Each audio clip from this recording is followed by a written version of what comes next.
around us and learning that started way back home in Latrobe. And the irony in having turned my attention away from being the networking guy?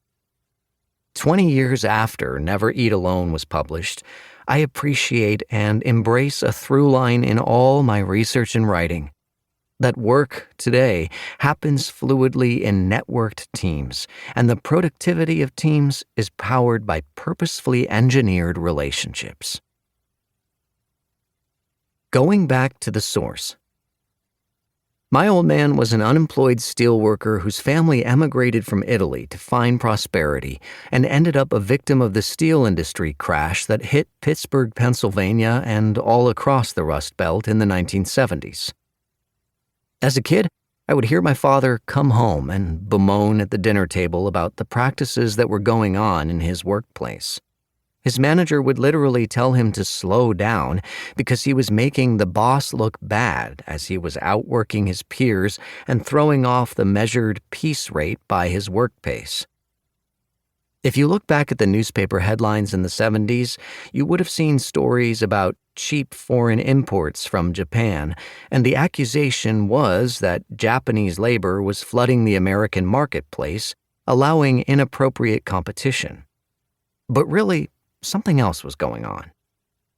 Total Quality Management, TQM, was created by academics in the United States to expect more from frontline teams. Men like my father would work to drive outrageous results like 0 defects through empowered teams.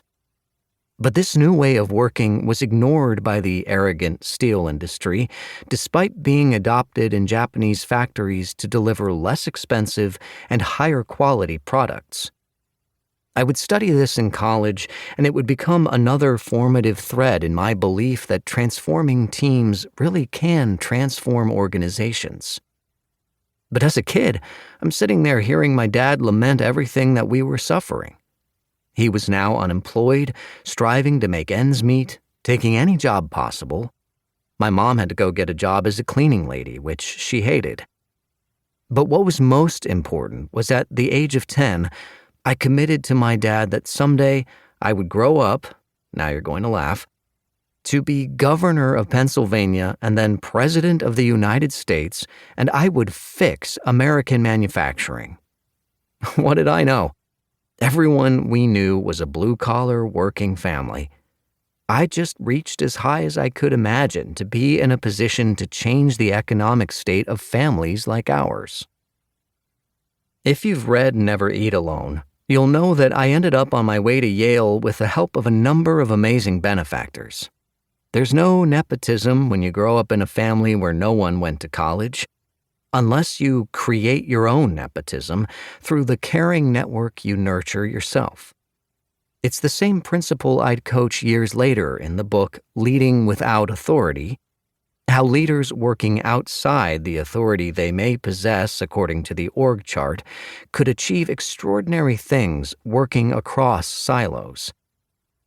But at Yale, I did run for political office, for city council in New Haven, Connecticut. The story picked up coverage in the New York Times, and people started calling me from back in Pennsylvania, wealthy individuals, to say, "Come back when you're done with Yale. We want you to run." So I did. When I left Yale, I did 2 things. While the prize job of the 80s was Wall Street, I was the only Yale grad to go to work in manufacturing as a leader in total quality management for a chemical company that sold into General Motors. I also found a congressional district I thought I could win. But something happened that threw a curveball at me. I fell in love with a fraternity brother. I bet you didn't see that coming. And neither did I as a Christian from blue-collar Pennsylvania.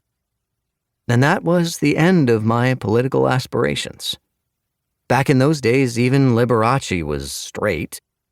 I joke, but it was a gut-wrenching existential reconciliation at the time. There were literally no role models, and I didn't have the courage to be the first. But I saw a pivot.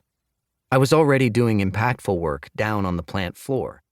I could double down and materialize my mission to save American manufacturing. To keep listening to this audiobook, I've left you a link in the description so you can do it at no cost thanks to Audible's 30-day free trial.